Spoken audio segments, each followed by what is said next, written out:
से समय रमाकांत मो सहित कार्य करिवार सुजोग थिला सांग काम करछु जने भल प्रशासकर कर्तव्य जहाँ से निष्ठार सहित पालन करते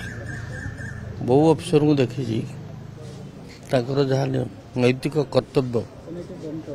उपदेश दबा बा जहाँ आईन कानून से जहाँ करवा उचित सी मत से भाव एडवाइस दौले खूब कम प्रशासक क्वालिटी मुझे देखी एत व्यतीत से ओडिशार साहित्य जगत आम मान गर्व